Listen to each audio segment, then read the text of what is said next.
The night air carried a restless hum through downtown Nashville, the kind of noise that wraps itself around your mind when you're too tired to care. Elvis Presley walked with his collar up, a pair of dark sunglasses shielding his eyes from the neon glare.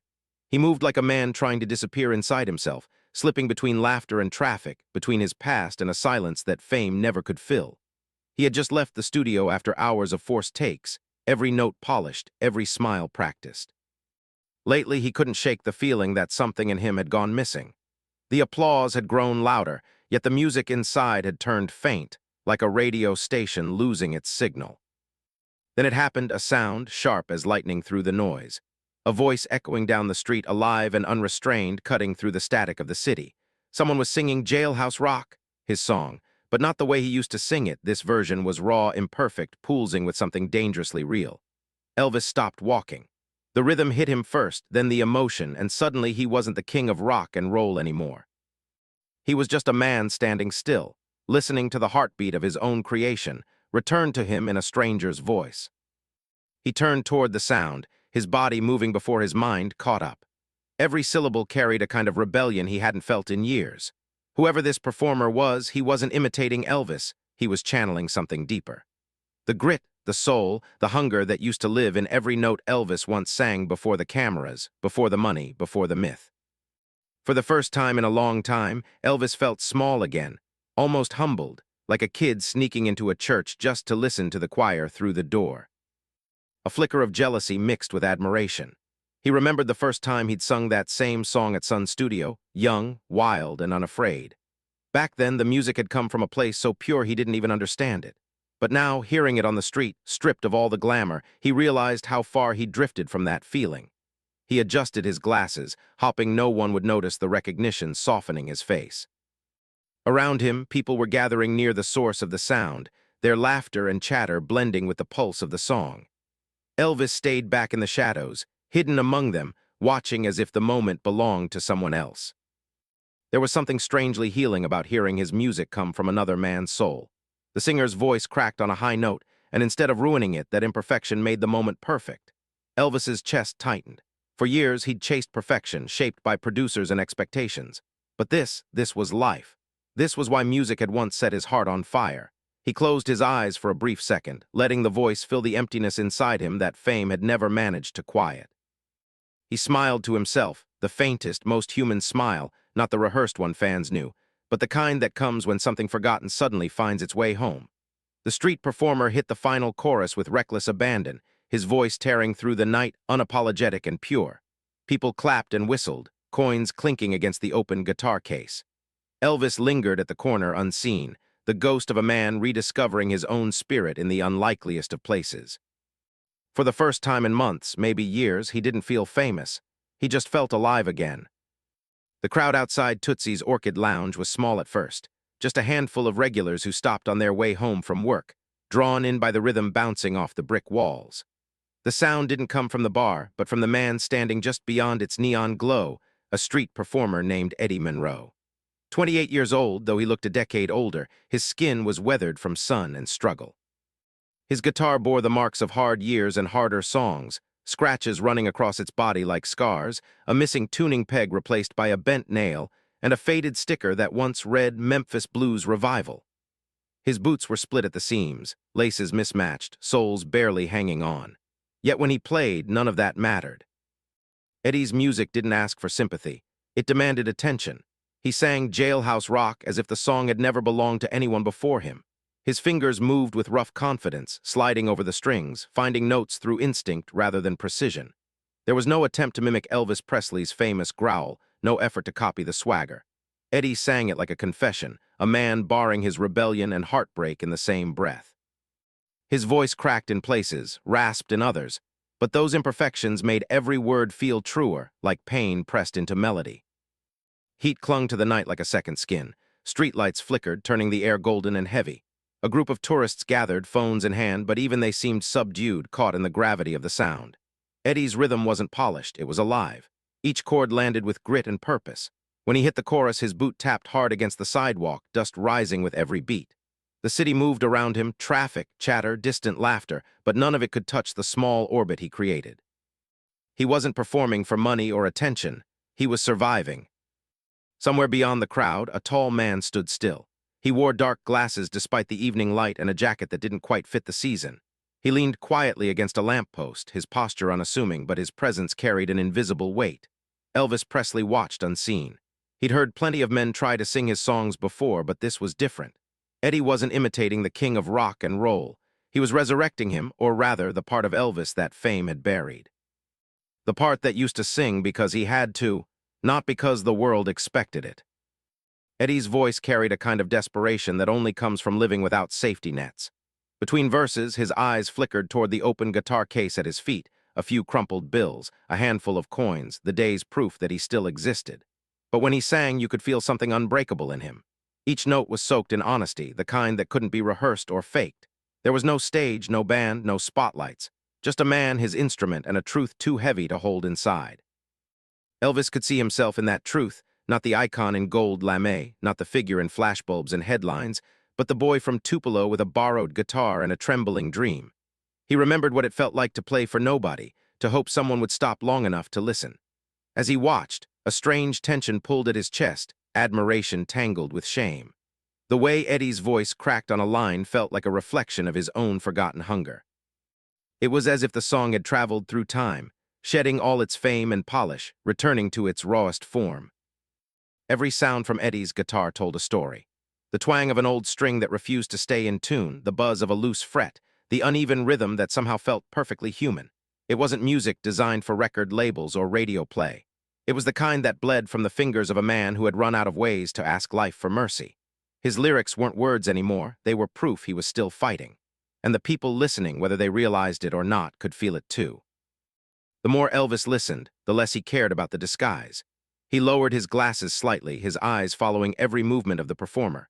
When Eddie bent his head over the guitar, sweat dripping from his jaw onto the wood, Elvis caught himself holding his breath. The man had something that couldn't be bought or replicated, a kind of freedom that only comes from having nothing left to lose. For Elvis, who had everything and yet often felt empty, it was both beautiful and painful to witness.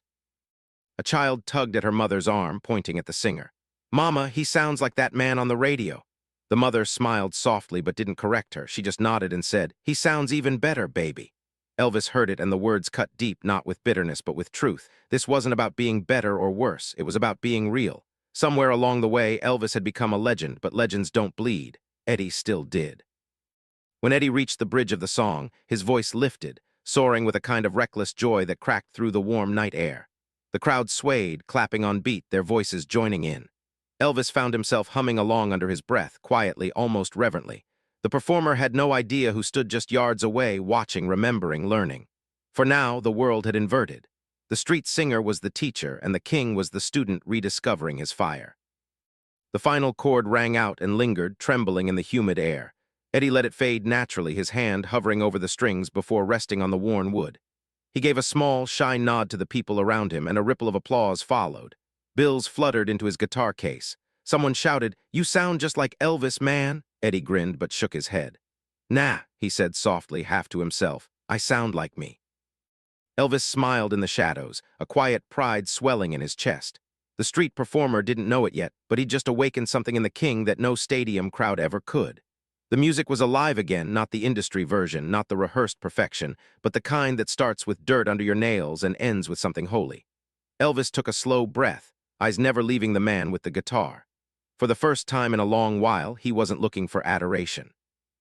He was looking for meaning, and somehow he'd found it here, in the voice of a stranger who reminded him why the world ever cared in the first place. For a long time, Elvis had forgotten what it felt like to simply listen, to let the world blur while a single voice cut through everything else. But as Eddie's rough, soulful sound poured through the street, memories began to stir fragments of another life, one that fame had buried under lights and contracts. He could almost smell the dust and cigarette smoke of Sun's studio again, that small, sacred room where dreams first learned to breathe. He remembered the first time Sam Phillips leaned back in his chair and said, "Son, whatever that was, do it again." The sound that had come out of him that day wasn't perfect. It wasn't even polished, but it was real. It came from the fire of wanting something more than the world thought he deserved. He used to live for that fire. It was the pulse beneath every note, the reason he sang until his throat burned and his fingers bled. But somewhere along the line, that fire had turned to routine, another show, another cheer, another face in a crowd too far away to recognize. Standing there in the warm Nashville night, hearing someone else sing his song, Elvis realized how long it had been since he'd felt that wild rush of creation. This stranger on the corner was breathing life back into something Elvis thought he'd lost forever. And the strangest part?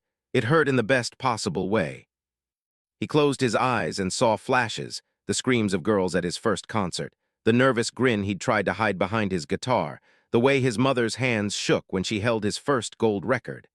Every sound from Eddie's guitar seemed to pull another thread from his memory. The clatter of the street became the pounding of drums. The hum of traffic turned into the roar of a crowd. For a moment, it was 1954 again, and Elvis was 20 years old, heart-pounding, believing music could change the world. Then just as quickly, the illusion broke. The memory faded, leaving behind the quiet ache of comparison. He'd become something he once swore he'd never be: comfortable, distant, predictable, the king of rock and roll, a title that had started as a blessing and become a burden. He'd spent years performing for millions, yet somehow the more people cheered, the lonelier he felt. Fame had taken his freedom and dressed it in rhinestones. Now, watching a street singer pour his soul into a song Elvis had made famous, he felt both admiration and envy. It was like watching someone else live out the dream he once owned. Why did this man sound freer singing his song than he ever did anymore? Was it youth? Was it hunger? Or was it simply truth that music belonged to whoever meant it most? Elvis's jaw tightened. He didn't resent Eddie, he resented himself for forgetting the feeling. The way his heart used to race before stepping on stage, that moment of trembling just before the first chord, it had been years since he'd felt that kind of fear. Now everything was choreographed, safe. He couldn't remember the last time he'd missed a note and laughed instead of apologizing. He leaned back against the lamppost, folding his arms, trying to steady the whirl of emotion inside. The man's voice wasn't perfect, but it was fearless. And that fearlessness was something Elvis had traded long ago for comfort, for control. Somewhere deep down, he wondered if the price had been too high. Was being the king worth losing the boy from Tupelo, the boy who used to sneak out with a borrowed guitar, who played until sunrise just to see if he could make people feel something? He thought about his mama, her proud smile the night he first performed on the radio. What would she think if she saw him now, hiding in the shadows, afraid to be seen without the crown the world had built for him?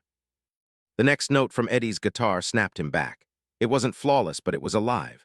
The kind of sound that came from someone who didn't have a safety net. Elvis's throat tightened as he realized that's what he missed most: the danger of it all, the risk of failing, the beauty of not knowing what would happen next. He'd built a life where failure wasn't allowed, and in doing so, he drained the thrill out of his art. Watching Eddie, he saw the raw joy of someone who hadn't yet learned how to pretend. He wanted to step forward to say something, maybe even to sing. But another voice inside whispered caution. The crowd didn't know he was there, and maybe that was for the best. Here, hidden in plain sight, he could be just another listener. For once, he could experience music without needing to own it. The idea felt strange, even liberating. For the first time in years, he was Elvis Presley, the performer. He was Elvis Presley, the fan, a man standing in awe of another man's courage. Thought made him smile, small at first, then genuine. It had been a long time since he'd admired anyone without comparing himself. He remembered the days when he used to watch gospel singers in tiny churches, too shy to join in, afraid his voice might not belong. That same humility washed over him now. It was a quiet reminder that greatness isn't permanent, it's borrowed, moment by moment, from the people who keep believing. And right now, Eddie Monroe was carrying that flame better than he was. The crowd clapped to the beat, cheering for the last verse. Elvis's heart swelled with something close to pride. This wasn't jealousy anymore, it was recognition. The realization that his songs had a life beyond him, that they could still touch hearts even when he wasn't the one singing. Maybe that was the real legacy, not the gold records or the sold-out arenas, but the way a song could find its way back to the street and start all over again. Still, a quiet ache lingered. He could feel the old fire sparking inside, whispering that maybe it wasn't too late. Maybe he could still sing like that, with hunger, with heart, without fear. But another part of him resisted, afraid of what it would mean to try. What if he no longer had it in him? What if the king had already sung his last truth? He stayed there a while longer, caught between past and present, between pride and longing. The final chord rang out, and the applause rolled through the night like thunder. Elvis clapped softly, his hands trembling just enough for him to notice. For the first time in years, he wasn't sure whether the shaking came from excitement or from fear. Somewhere deep inside, something was waking up, the sound of a dream, remembering it was still alive. Whether he'd step out of the shadows or not, he didn't yet know. But for the first time in a long while, he wanted to. The first clap was slow, almost hesitant, a single pair of hands breaking through the noise of traffic and chatter. People turned toward the sound instinctively, their curiosity flickering before their eyes caught him. A tall man stood near the back of the crowd, half in shadow, his stance easy, his smile quiet. He looked ordinary at first, jeans, jacket, dark glasses. But there was something about his presence that changed the air, something magnetic that made the space between heartbeats stretch. A ripple of whispers began to move through the crowd, uncertain at first, then urgent. Someone gasped. Another covered her mouth. The murmurs built like a wave. No way, that can't be him, can it? Eddie Monroe's hand froze mid-strum. His foot, which had been tapping in rhythm, fell still. The sound of his own heartbeat seemed louder than his guitar now. He blinked against the streetlight's glare, squinting toward the figure whose slow, deliberate applause seemed to echo across the block. It was like watching the impossible step out of a dream. Then, as if sensing the crowd's growing disbelief, the man reached up and removed his sunglasses. Gasps tore through the air like lightning. The lamplight caught his face, the unmistakable jawline, the iconic sideburns, the familiar curve of a grin that had lived on posters, records, and memories for decades. Elvis Presley was standing there, clapping for a man who had just sung his song. The energy shifted instantly. Phones came up like a sea of fireflies, voices overlapping in a mix of awe and disbelief. Some shouted his name, others just stood frozen, unable to believe what their eyes were telling them. But Elvis didn't seem to notice the chaos. His gaze was fixed on Eddie, steady and kind, the kind of look that saw more than just talent, it saw soul. He started walking forward through the crowd, each step deliberate, calm, unhurried. The people instinctively made space, like a tide parting for something sacred. The applause softened into silence again, leaving only the sound of footsteps on concrete and the faint hum of the city. Eddie didn't move. His fingers were still on the strings, but his hands had gone numb. His throat tightened as Elvis stopped just a few feet away. The king's smile widened, not the performer's smile used to charm arenas, but the real one, the kind that belonged to the man behind the myth. "Mind if I join you, son?" he said, his voice warm and easy, laced with that southern drawl that had once set the world on fire. The words hung there for a heartbeat too long, as if the entire street had forgotten how to breathe. Eddie's mouth opened, but no sound came out. The crowd erupted before he could answer, their cheers shaking the air, disbelief turning into pure euphoria. Cameras flashed, someone screamed, someone cried. Elvis chuckled softly and raised his hands as if to calm them, but the sound only grew louder. When he turned back to Eddie, his eyes sparkled with that same mischief that had once made him unstoppable. "You're doing it justice," he said quietly, "but I think I still remember a few of those chords." For a moment, Eddie thought he might faint. The man whose songs had shaped his life was standing inches away, asking to share his stage, a cracked sidewalk and a battered guitar case. He finally nodded, too overwhelmed to speak. His voice, which had filled the street moments ago, was lost somewhere between awe and disbelief. Elvis looked around, grinning, and motioned toward one of the onlookers holding a guitar by its strap. "Mind if I borrow that, friend?" The man handed it over without hesitation, his hands trembling as though he were surrendering something holy. Elvis tested the strings, twisting a tuning peg, his fingers moving with effortless familiarity. The sound that came from the instrument was rough, imperfect, but it didn't matter. The energy of the moment had already changed everything. Eddie still hadn't found his voice. He stood there, trying to make sense of it all, how his hero had stepped out of myth and into the same patch of pavement where he'd spent countless nights chasing his dream. Elvis looked at him with quiet amusement. "You gonna keep me waiting, or are we gonna give these fine folks a show?" he said with a wink that melted every bit of tension in the air. The crowd roared again, laughter and disbelief blending into one massive heartbeat. Eddie swallowed hard, his voice trembling as he finally managed. "Why, yes, sir. I mean, yeah, let's do it." His hands found the strings again, still shaking but ready. The contrast was electric. The greatest performer in the world standing shoulder to shoulder with a man who'd been singing for spare change minutes before. The king and the street poet bound by the same song. There was no stage, no spotlight, just two men and the music that connected them across time and circumstance. Elvis nodded once, strummed a chord, and smiled. The sound vibrated through the night, rich and alive, the kind that makes people believe in miracles again. In that instant, the street transformed. The crowd wasn't watching a legend and a stranger. They were witnessing something purer, the meeting of passion and legacy. The cameras couldn't capture what the heart could feel. The humility of greatness returning to its roots, the awe of a dreamer realizing he's being seen by the one who inspired him. Eddie took a deep breath, his fear replaced by something fiercer, gratitude. Elvis gave a small nod, signaling the start, and together they began to play. The first chords of Jailhouse Rock echoed through the night, familiar yet reborn. The moment didn't need rehearsal. It didn't need perfection. It only needed truth, and the truth was standing right there on that Nashville street, smiling beneath the glow of 1,000 lights, as the king of rock and roll joined a man who had just reminded him what it meant to sing from the soul. For a moment, time held its breath. Elvis strummed the first few chords with the careful hands of a man reacquainting himself with an old friend. His fingers were slower than they once were, but the rhythm, steady, familiar, awoke something deep inside him. Eddie followed instinctively, finding the harmony without hesitation, his voice weaving through the melody like smoke. The first verse came gentle, uncertain, like a conversation between two souls learning each other's language. But as the music took hold, the hesitation vanished. The king's old swagger returned, not as performance, but as truth. His shoulders loosened, his grin widened, and that unmistakable spark, the one that had once set stages on fire, came flooding back. Eddie watched him, equal parts reverence and disbelief. He adjusted his voice to blend with Elvis's, layering rough edge over velvet smoothness, and together they created something no producer could have planned. Each line became a dialogue of past and present, of legend and dreamer. Elvis leaned into a phrase, and Eddie answered it with a riff that made the crowd erupt. Their laughter cut through the night, real, unguarded, alive.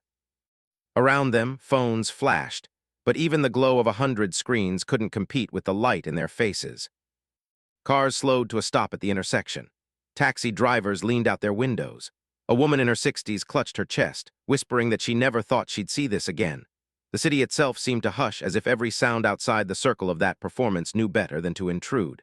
The two voices rose together, one golden and worn, the other raw and rising.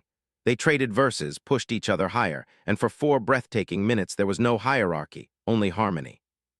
When the final chorus came, Elvis threw his head back and laughed between breaths, the joy spilling out of him like sunlight. He looked younger, freer, unburdened by the crown he'd carried for so long. And Eddie, standing beside him, no longer looked like a street performer. He looked like someone who belonged there. The last note hung in the air, suspended over the heartbeat of the crowd, trembling like a secret too beautiful to end. In that instant, the street became sacred ground. The past met the present, and music did what it always does when it's honest. It erased every line that separates us. No fame, no microphones, no history, just two men and a song that refused to die. And as their voices faded into the night, nobody clapped right away. They just stood there in the stillness of something eternal, knowing they'd witnessed not nostalgia but resurrection, the moment when a legend remembered how to live. The final chord still trembled in the air when the world seemed to exhale. Then came the roar. It wasn't applause so much as a collective release of disbelief, 1,000 voices shouting, cheering, crying out at once. The noise rolled down the street, bouncing off buildings and spilling into the night, as if Nashville itself had come alive to bear witness. Elvis laughed softly and set the borrowed guitar back into its owner's trembling hands. His eyes found Eddie's, and for a heartbeat, the noise faded into something almost holy. Without words, he stepped forward and pulled the younger man into a hug. It wasn't the casual embrace of celebrity. It was the silent, unspoken kind shared between two people who understood what music had just done to them both. When he leaned in, his voice was quiet enough to belong only to that moment. "You reminded me why I started," he whispered, and the sentence carried more weight than any crowd could measure.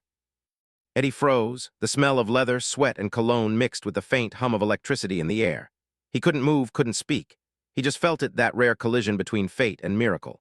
When Elvis drew back, there was a calm in his expression, the kind that comes when a storm finally clears. He reached into his jacket pocket and slipped something into Eddie's shirt, smooth, rectangular, almost unnoticed in the chaos around them. A business card. The movement was so natural it seemed rehearsed, but it was. It was deliberate, secret, meaningful. Then Elvis gave a small nod, as if confirming a promise neither had spoken aloud. The crowd surged closer, people desperate to touch him, to capture one more second before the dream dissolved. But Elvis didn't linger. He smiled, waved once, and began walking toward the edge of the crowd.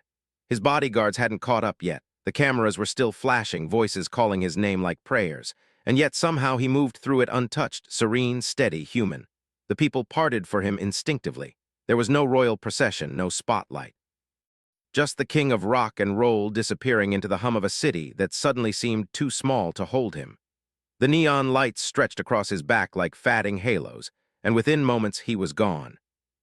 Eddie stood there, rooted to the pavement, the echo of applause still trembling in his chest.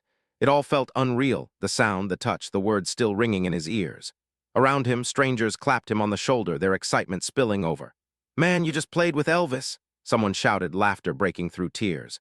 Another woman pressed her hands together, shaking her head like she'd witnessed a vision. The entire street buzzed with energy, yet Eddie could barely hear any of it. He looked down at his guitar case, at the crumpled bills and coins that suddenly looked meaningless, and then at the crowd of faces, blurred, glowing, alive. His fingers brushed the pocket where Elvis had slipped the card. For a moment he hesitated to take it out, afraid that looking at it might break the spell. But curiosity won. He pulled it free, his hand still trembling. It was simple, a cream-colored card with black lettering, elegant and understated. On the back, written in looping blue ink, was a single line, "Call me, tomorrow." Beneath it, a number and the initials EP. His throat tightened. The weight of what it meant began to sink in, slow and heavy. It wasn't just a card, it was a door. A new beginning wrapped in paper and ink. The crowd around him began to thin as people drifted away, talking excitedly into their phones, swearing they'd never forget what they'd seen. The night air cooled, carrying the scent of rain and something else change. Eddie sat down on the curb, his guitar resting beside him. He didn't smile, not yet. It was too much to hold at once. Instead, he let the moment wash over him in waves, disbelief, gratitude, fear, awe. His heart was still racing, but somewhere beneath it, a deep calm was forming, the kind that comes when destiny finally stops running and stands face to face with you. He looked up toward the end of the street where Elvis had vanished.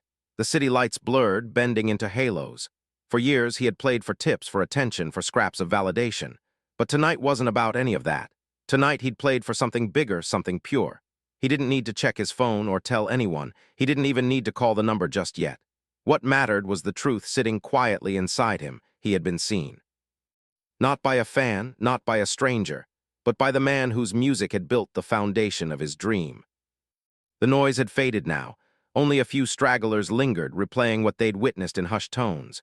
The night returned to itself, but it wasn't the same. The city seemed softer somehow, its heartbeat slower, as if even the air was holding on to what had just happened. Eddie exhaled and looked down at his hands, still trembling from the chords they'd shared. Somewhere deep in his chest, a spark had been lit, not the thrill of fame, but the awakening of purpose. He slipped the card back into his pocket, stood up, and let his fingers brush the guitar's strings one last time. The sound was faint, just a hum, but it carried something eternal. A memory, a promise, maybe even a blessing. He smiled, not out of disbelief anymore, but out of knowing. Some moments don't fade, they echo. And this one, this impossible, fleeting miracle on a Nashville street, would keep echoing in him for the rest of his life. Years passed, and the story of that Nashville night grew like legend. At first, it was whispered among locals, the tale of a street performer who'd shared a song with the king himself. But as time went on and the world changed around them, the story began to take on a life of its own. Eddie Monroe didn't have to tell people who he was anymore. The videos from that night had spread across the world, grainy and imperfect, but raw in a way that no stage light could ever recreate. Reporters called it the night Elvis came home. Fans called it the night the king came back. Eddie just called it grace.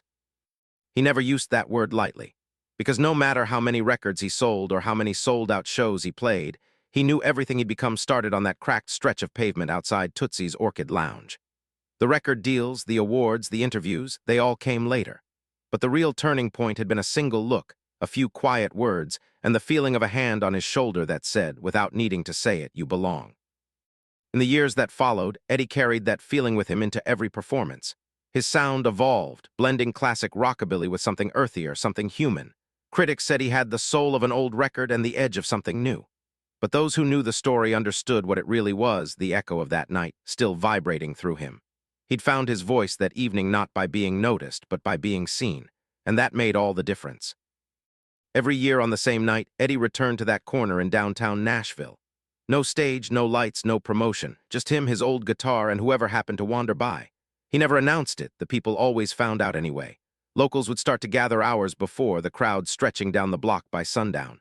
Tourists came too, clutching cameras and souvenirs, waiting to see if he'd play the song that had changed everything. He always did. Jailhouse rock, stripped down and imperfect, just as it was that night. No rehearsed harmonies, no background band, just heart and memory stitched into every chord. He'd start slow, like Elvis had once done, easing into the melody until the noise of the city seemed to fade again. The older folks in the crowd would close their eyes, and for a few moments time folded in on itself. You could almost hear the echo of two voices, one alive, one eternal, meeting somewhere between memory and myth. And every year when the final chorus hit, Eddie would lift his head to the sky, smiling like a man still speaking to his hero. He never replaced that business card. It remained framed in his home studio, worn and faded, the ink slightly smudged from the night his hands wouldn't stop shaking. Sometimes, when he'd walk past it before a show, he'd stop and trace the letters with his thumb. You reminded me why I started. The words had become a mantra, a compass. Whenever fame threatened to harden him or exhaustion dulled his passion, he'd return to that memory. The crowd, the laughter, the way Elvis's voice had filled the night. And just like that, the fire would return. People often asked Eddie what it was like singing with the king. They expected him to talk about awe or shock or nerves, but he always gave the same soft answer. It wasn't about singing with him. It was about feeling with him. That night wasn't about music. It was about remembering why music matters. He said it every time, and every time he meant it. As the years turned to decades, the legend grew bigger than either of them. Younger artists began citing that story as their inspiration, not because of the fame, but because it reminded them that greatness could reach down and lift someone up without asking for anything in return. It became a story passed from teacher to student, from parent to child. A story about the night two worlds met on equal ground, and both were changed by it. Eddie grew older, his voice rougher around the edges, his hair silvering at the temples. But he never stopped returning to that street corner. He said the air there still felt alive, like it remembered. Sometimes, when the crowd fell silent between songs, a strange peace would wash over him. He'd look up toward the city lights and whisper a quiet thank you, not just to Elvis, but to the music itself. Because what had happened that night wasn't about luck or coincidence. It was about faith. Faith that music still had the power to find people when they needed it most. Eventually, that corner was marked with a small bronze plaque. It read, "On this spot, the king sang again and reminded us that music is not about fame, but about soul." Tourists took photos, fans left flowers, and street musicians began to see it as sacred ground. They called it the King's Corner. And every time someone played there, no matter how small their audience, they felt like they were part of something larger, a lineage of voices bound by one truth. Music never dies, it just finds new hearts to live in. The night air would hum, the same way it had that evening long ago, and Eddie's story would keep unfolding through every chord that followed. Because legends don't end, they ripple. And in every echo of that song, you could still feel it, the moment a street performer and a king met halfway between heaven and home. Sometimes the king doesn't need a stage, just a street, a song, and someone brave enough to sing it first.